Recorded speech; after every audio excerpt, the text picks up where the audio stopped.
మిమ్మల్ని హర్ట్ చేసే వాళ్ళకి, మిమ్మల్ని బాధ పెట్టి చులకనగా చూసే వాళ్ళకి ఇలా గట్టిగా సమాధానం చెప్పండి. ఎలాగో తెలుసా?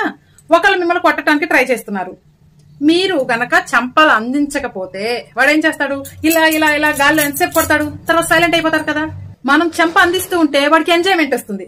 అలాగే వాడి మాటలతో మనకి కొట్టాలని చూసినప్పుడు మీరు దానికి రెస్పాండ్ అయ్యారు అంటే మీరు చెంప అందించినట్టే. మీరు రెస్పాండ్ అవ్వకుండా ఉన్నారు అంటే వాడు కొట్టి కొట్టి కొట్టి ఊరుకుంటాడు. మీకు విషయం తెలుసా? బ్రిటిష్ వాళ్ళు ఇచ్చినటువంటి 2 గొప్ప పదాలు ఏంటో తెలుసా? Sorry, thank you. అంటే లోపల బాధపడుతూ వాడు అన్నాడు కదా మనం సైలెంట్ గా ఉందామని చెప్పేసి ఇంట్లో కూర్చొని అడగటం కాదండి. ఇక్కడి నుంచి కట్ చేయండి. ఎప్పుడైతే ఒక పర్సన్ ని మీ మైండ్ లోంచి కట్ చేస్తారో లైఫ్ భలే మజాగా ఉంటుందండి. ఇది ప్రతి ఒక్కళ్ళు నేర్చుకోవాలండి. వీళ్ళు మన లైఫ్ లో వద్దు, వీళ్ళు మన లైఫ్ కి పనికిరారు, మనల్ని డిసప్పాయింట్ చేస్తున్నారు, వీళ్ళు మనల్ని హర్ట్ చేస్తున్నారు, చులకనగా చూస్తున్నారు అని మీకు అనిపిస్తే వాళ్ళని మీ లైఫ్ లోంచి కట్ చేయండి. ఎంత ఇగో ఉన్న వాళ్ళైనా సరే, ఎంత బుసగొట్టే పామైనా సరే సైలెంట్ గా పొంగిపోతుంది. మన మంచితనాన్ని, మన పరిమళాన్ని బుసగొట్టే పాములకి బలి చేయకండి.